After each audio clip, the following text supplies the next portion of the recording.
नमस्कार, बहुत स्वागत है आपका गुड न्यूज टुडे में। आपके साथ मैं हूं शुभम सिंह। अच्छी और सच्ची खबरों के सिलसिले को आगे बढ़ाते हैं और सबसे पहले बात करते हैं मोदी 3.0 की। कल शाम 7:15 बजे के आसपास देश में फिर एक बार मोदी सरकार का नारा साकार हो जाएगा और नरेंद्र मोदी लगातार तीसरी बार प्रधानमंत्री पद की शपथ लेंगे। राष्ट्रपति भवन में होने वाले शपथ ग्रहण समारोह की तैयारियां पूरी कर ली गई हैं। बांग्लादेश से लेकर श्रीलंका तक के प्रधानमंत्री शिरकत करेंगे। देखिए कैसी है शपथ की तैयारियां इस रिपोर्ट में।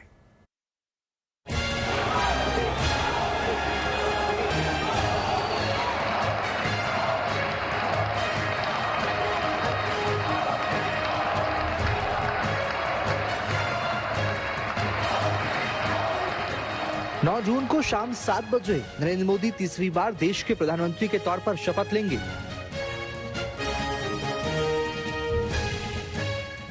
यानी देश में फिर एक बार मोदी सरकार का नारा जो बुलंद हुआ था वो हकीकत में तब्दील हो जाएगा।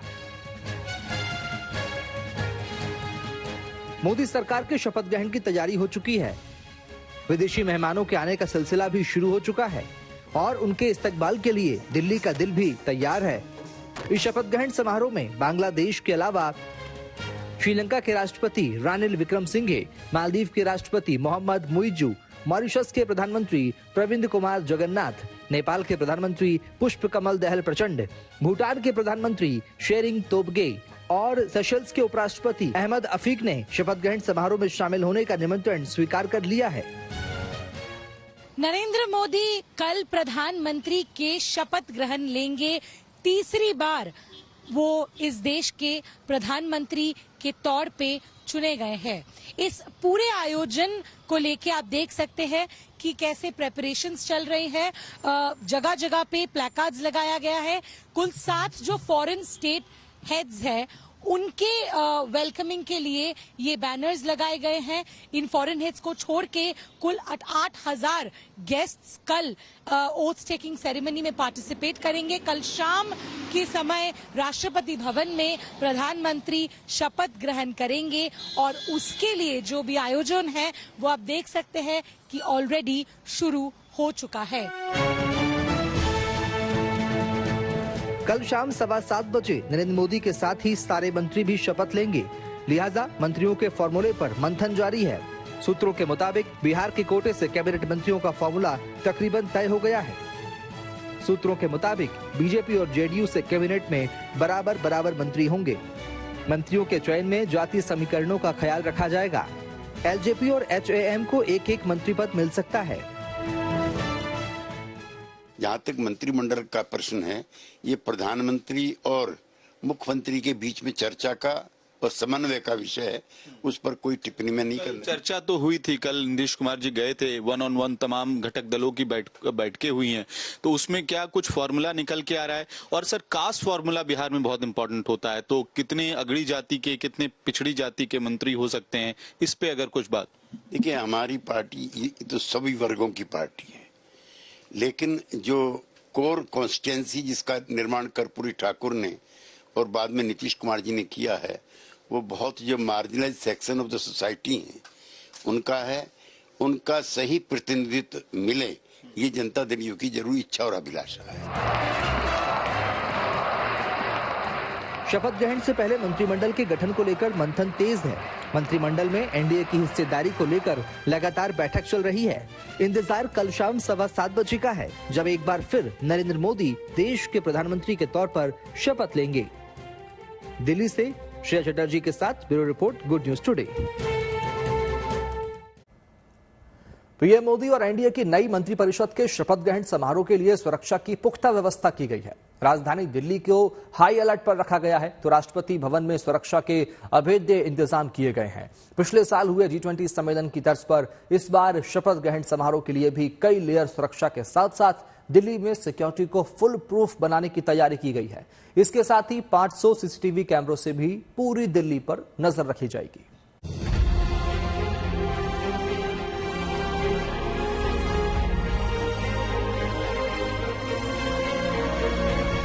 एक बार फिर खास मौका आया है। अब तीसरी बार नरेंद्र मोदी की अगुवाई में नई एनडीए सरकार शपथ लेने वाली है। देश विदेश के हजारों खास मेहमान शपथ समारोह के गवाह बनेंगे। तो जाहिर है इनके वेन्यू यानी राष्ट्रपति भवन परिसर में सुरक्षा भी खास होगी।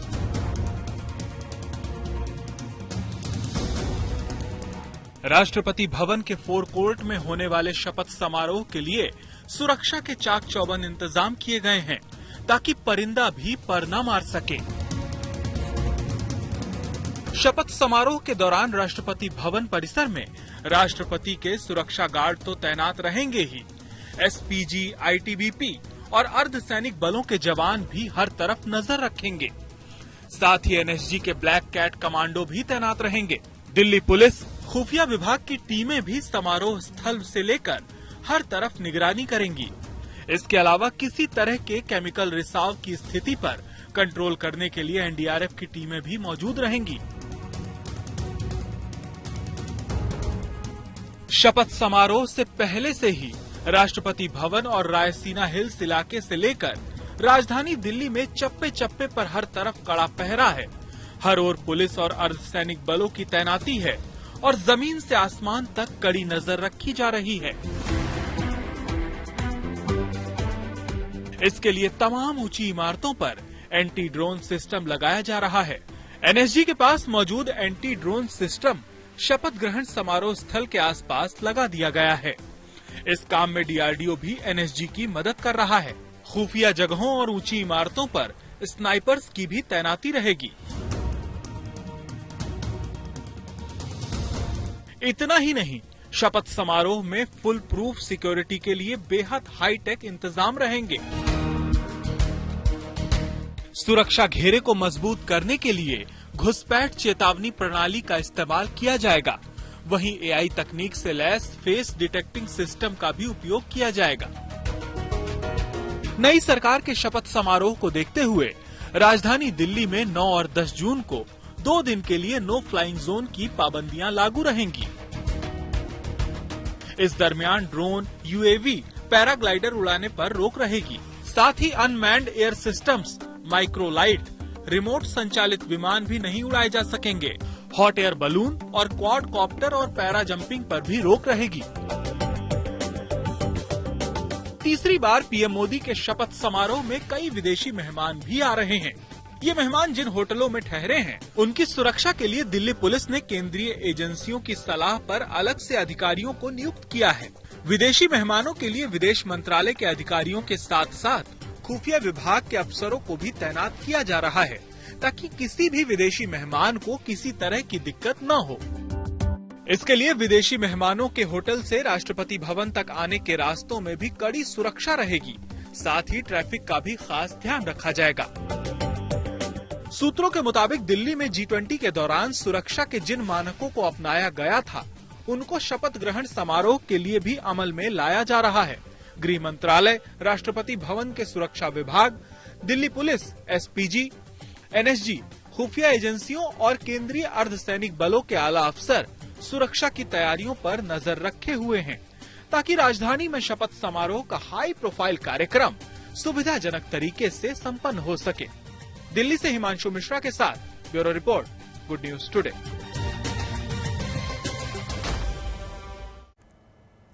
मोदी 3.0 के शपथ ग्रहण के बाद अब बात भारत पाकिस्तान के बीच होने वाले महामुकाबले की। ICC men's T20 world cup में भारत और पाकिस्तान का मुकाबला कल यानी रविवार को खेला जाना है। दोनों टीमों के बीच ये match Nassau county international cricket stadium में कल रात 8 बजे से शुरू होगा। रोहित शर्मा की अगुवाई में भारत ने T20 वर्ल्ड कप में शानदार आगाज किया था और अब फैंस को उम्मीद है कि पाकिस्तान के खिलाफ भी टीम इंडिया ऐसी ही शानदार जीत हासिल करेगी।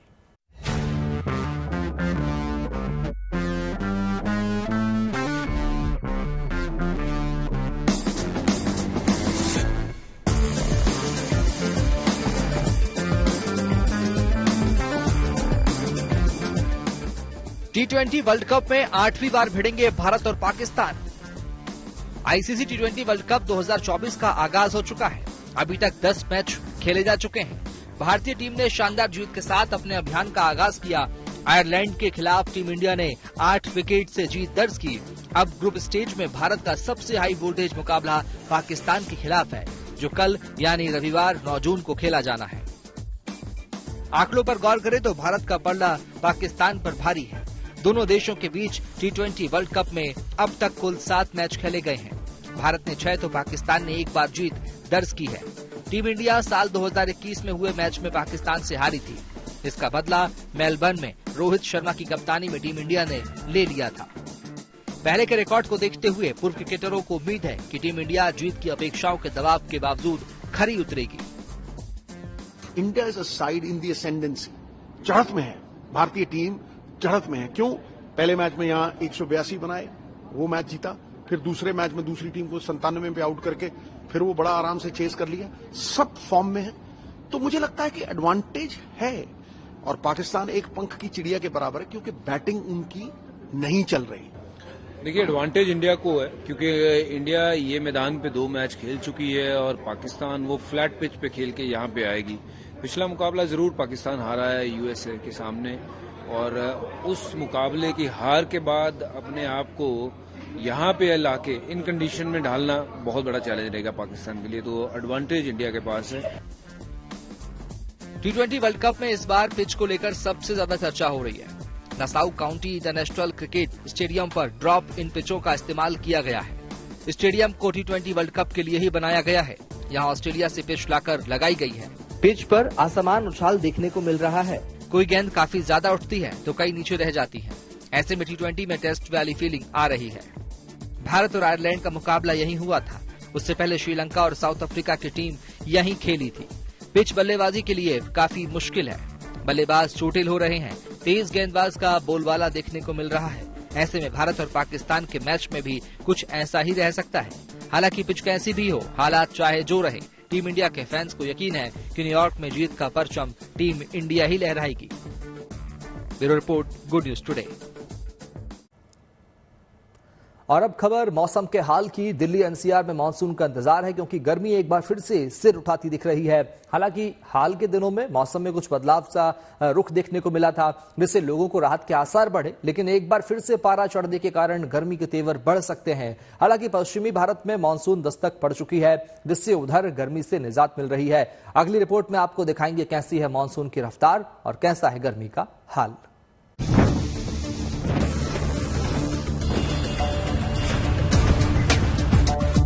पिछले कई दिनों के दरमियान तेज हवा और हल्की बूंदाबांदी के बाद दिल्ली एनसीआर में एक बार फिर से गर्मी का असर देखने को मिल सकता है।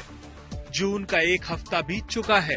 हालांकि इस दरमियान राजधानी और आसपास के इलाकों में छिटपुट आंधी पानी के कारण लोगों को गर्मी से मामूली राहत तो मिली, लेकिन अब एक बार फिर से पारा चढ़ सकता है। हालांकि मौसम के जानकारों की माने तो अच्छी खबर ये है कि हीट वेव की गुंजाइश फिलहाल नहीं है। अभी तक हमारा कोई हीट वेव का अलर्ट नहीं है इसके लिए, तो विल सी। तो हो सकता है कि डे 4, डे 5 के बाद हल्का फुल्का जो आइसोलेटेड हीट वेव पॉकेट्स आने का पॉसिबिलिटी हो सकता है, लेकिन फिलहाल आने वाले 4-5 दिन के लिए हमारा कोई वार्निंग नहीं है। दिल्ली और आसपास के इलाकों में अगले 4 दिनों के मौसम के हाल की बात करें तो 9 जून को न्यूनतम तापमान 30 डिग्री और अधिकतम तापमान 43 डिग्री सेल्सियस रहने के आसार हैं, जबकि 10 जून को न्यूनतम तापमान 31 डिग्री और अधिकतम तापमान 44 डिग्री सेल्सियस रह सकता है। 11 जून को न्यूनतम तापमान 31 डिग्री और अधिकतम तापमान 45 डिग्री सेल्सियस रहने की संभावना है, और 12 जून को भी तापमान में कोई बदलाव होने की संभावना नहीं है। दिल्ली में मॉनसून आने में भी अभी देर है। आमतौर पर दिल्ली में मॉनसून का आगमन जून के अंत में ही होता है। तब तक दिल्ली वालों को गर्मी की तपिश का सामना करना पड़ेगा। हालांकि वेस्टर्न डिस्टर्बेंस के चलते दिल्ली से राजस्थान तक तेज हवा और बारिश भी हो सकती है, जिसके कारण गर्मी से कुछ राहत मिलेगी। जैसे आप सैटेलाइट पिक्चर्स देखेंगे तो वेस्टर्न डिस्टर्बेंस प्रभाव कर रहे हैं कंटिन्यूस। उसके प्रभाव से क्या है कि जो हवाएं तो अरेबियन सी से आ रही हैं, उसमें मॉइस्चर होता है और ठंडी हवाएं होती हैं, और दूसरा वेस्टर्न डिस्टर्बेंस का प्रभाव के कारण लाइट रेनफॉल एक्टिविटी चल रही है। एनसीआर दिल्ली में भी हुआ और पंजाब हरियाणा में भी हो रहा है। हिमालय में light to moderate many places में भी हुआ। 50% से ज्यादा स्टेशंस में रेनफॉल एक्टिविटी रहा, और आने वाले 2-3 दिनों में ऑलमोस्ट ऐसा ही सिनेरियो बना रहेगा। इसलिए जो टेम्परेचर्स इसमें ज्यादा बढ़ेंगे नहीं। राजस्थान के जयपुर और बीकानेर सहित कई इलाकों में हाल के दिनों में भीषण गर्मी के कारण लोगों को हीट वेव का सामना करना पड़ा है। कई इलाकों में पीने के पानी की भी परेशानी हुई है और गर्मी से बचाव के लिए कूलरों की डिमांड भी बढ़ गई है। लेकिन राजस्थान सहित पश्चिमी भारत के कई राज्यों में अब राहत की बारिश हो सकती है। एक वेस्टर्न डिस्टर्बेंस आने की वजह से राज्य में कहीं कहीं पर धूल भरी आंधी या हल्की वर्षा या बूंदाबांदी होने की संभावना है। तो मानसून की स्थिति तो अभी दक्षिणी भारत के अंदर ही है और बाकी बारिश की एक्टिविटी अभी थोड़ी राजस्थान में बढ़ने की संभावना है आगामी पूरे सप्ताह में। खास तौर से गुजरात में मौसम विभाग ने अगले 6-7 दिनों के लिए प्री मॉनसून एक्टिविटी के तहत बारिश की संभावना जताई है। गुजरात के वडोदरा और राजकोट सहित कई इलाकों में 12 जून तक बारिश होने के आसार हैं। अभी जो गुजरात रीजन जो गुजरात पे मानसून का प्रोग्रेस की नॉर्मल डेट है वो 15 जून है। तो 15 जून के आसपास ही मानसून गुजरात रीजन पे प्रोग्रेस करेगा। वहीं मौसम के जानकारों की माने तो गोवा, कोंकण और महाराष्ट्र के इलाकों में मानसून दस्तक दे चुका है। इन इलाकों में लगी बारिश की झड़ी के कारण मौसम खुशगवार हो गया है। मौसम की इस मेहरबानी का इंतजार अब उत्तर भारत को भी है ताकि बादल बरसें और गर्मी से निजात मिले। दिल्ली से नीतू झा के साथ bureau report, good news today. देश के कई हिस्सों में मानसून की बारिश हो रही है तो पहाड़ों में वेस्टर्न डिस्टर्बेंस के चलते मौसम का मिजाज बदला हुआ है। बहरहाल जहां भी बारिश हो रही है उसके कारण माहौल मजेदार हो गया है और लोगों को गर्मी से राहत तो है ही। देखिए रिपोर्ट।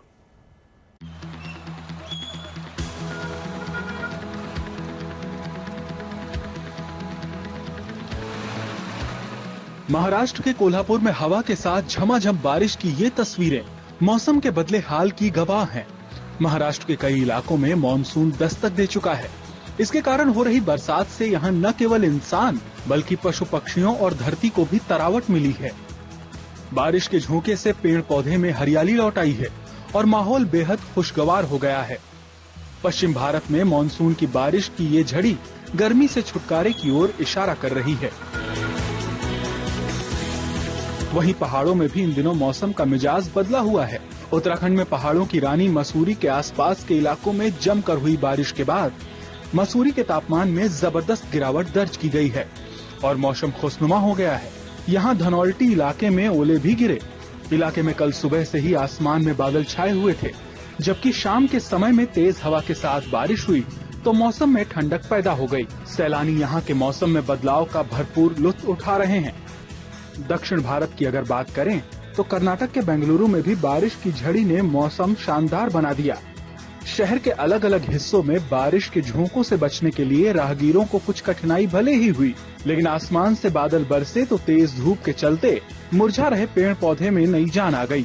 वैसे बेंगलोर का मौसम तो उत्तर और पश्चिम भारत के मुकाबले आनंददायक ही रहता है, लेकिन मानसून में बारिश का इंतजार तो सभी को रहता है।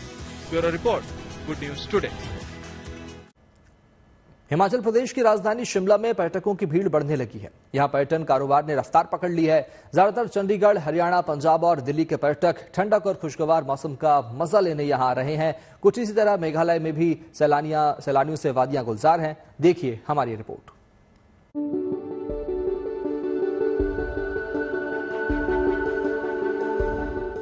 पहाड़ों की रानी शिमला इन दिनों सैलानियों से गुलजार है। तपती गर्मी से राहत पाने के लिए मैदान से लोग बड़ी संख्या में खूबसूरत मौसम का मजा लेने पहुंचे हैं। राजधानी शिमला सहित प्रदेश के अन्य जगहों पर मौसम खुशगवार है। यही वजह है कि बीते कुछ दिनों से यहां पर पर्यटकों की संख्या में इजाफा हुआ है। अलग अलग राज्यों से पर्यटक यहां खूबसूरत मौसम का मजा लेने आ रहे हैं। शिमला का मौसम इन दिनों बेहद खुशनुमा बना हुआ है। सुबह के वक्त गुनगुनी धूप और शाम के वक्त ठंडी हवाओं का मजा लेने के लिए पर्यटक चंडीगढ़, हरियाणा, पंजाब और दिल्ली से शिमला पहुंच रहे हैं। शिमला तो हम लोग दिल्ली के थ्रू घूमने आए। बहुत अच्छी, जबकि दिल्ली में बहुत गर्मी थी, 45 प्लस थी, कल की। अभी झारखंड में 44 है, यहाँ पे टेम्परेचर 16, 17, 15। नाइट में तो और ठंड लग रहा था, जबकि हम लोग रात में कंबल भी ओढ़ के सोए। तो बहुत अच्छा लग रहा है, आनंद आ रहा है बहुत। जो भी छुट्टी में निकलो, पहाड़ों पे आओ, मजा मस्ती लो। अभी से ज्यादा क्या बोल सकते हैं। पहाड़ मतलब बहुत ही अच्छी मौसम है, वेदर है, वेदर एंजॉय करो यहाँ का। अभी जैसे बच्चे की समर वेकेशन हुई थी तो हम डिसाइड नहीं कर पा रहे थे कि हम कहाँ जाए, तो हमने प्लान किया कि चलो हम लोग शिमला चलते हैं। कभी होगा नहीं, इस बार सोचे कि चलो कर लेते हैं, नेक्स्ट टाइम कर लेंगे कहीं और का। लेकिन यहाँ का वेदर वगैरह मुझे बहुत अच्छा लगा। एक बार विजिट जरूर करो, और एक बार करोगे तो बार बार आओगे यहाँ। प्लान था कि समर वेकेशन में कहीं निकले, कहीं कुछ जाएं, तो पता चला चलो पहाड़ियों पे जाते हैं। कूल, अच्छा लग रहा है। First time experience is to मतलब बहुत अच्छा लग रहा है। एक अलग ही मतलब मोटिव है, सब चीज बहुत ही अलग दिख रहा है यहाँ पे। गर्मी में पर्यटकों की बढ़ती संख्या के चलते शिमला का पर्यटन कारोबार लगातार फल फूल रहा है। लाखों लोगों की रोजी रोटी यहाँ पर्यटन कारोबार के साथ जुड़ी हुई है। ऐसे में पर्यटकों की आमद बढ़ने से कारोबारी भी खुश हैं।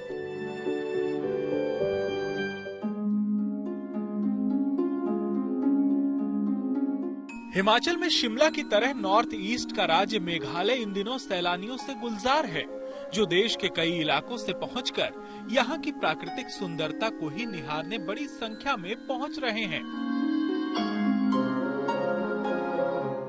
बहुत ही ज्यादा खूबसूरत लगा। क्या क्या देखी यहाँ पर? यहाँ पे ये सारे जितने भी झरने हैं ये सब देखे। क्या शिलोंग में सब जगह घूम लिया आप? सब जगह घूम। तो दोबारा भी आना चाहेंगे यहाँ पर? जी हाँ। मेघालय में इस वाटरफॉल की तरह कई झरने हैं। लोग उसके नजदीक आकर ही ठंडक का एहसास ले रहे हैं, मगर साथ ही यादगार पलों को कैमरे में भी कैद करना नहीं भूल रहे। यहाँ सैलानियों की ये आवाजाही टूरिस्ट पेशे से जुड़े व्यवसायियों को खुश कर दे रही है। उनका मानना है कि इस बार अच्छी खासी संख्या में सैलानी मेघालय का रुख कर रहे हैं।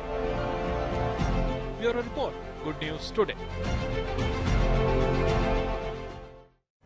आज इंडियन मिलिट्री अकादमी यानी आईएमए की पासिंग आउट परेड हुई। उत्तराखंड के देहरादून स्थित भारतीय सैन्य अकादमी की पीओपी से कुल 394 जेंटलमैन कैडेट पास आउट हो गए हैं।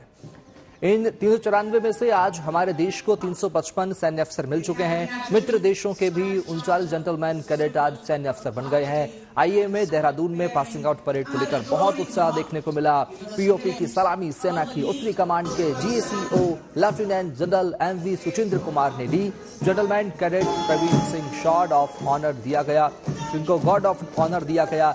पीओपी सेरेमनी में भारतीय सैन्य अकादमी के commandant lieutenant general Sandeep Jain और डिप्टी कमांडेंट मेजर जनरल आलोक नरेश भी उपस्थित थे। आईएमए में आज 154वां नियमित और 137वां तकनीकी ग्रेजुएट कोर्स संपन्न हुआ है।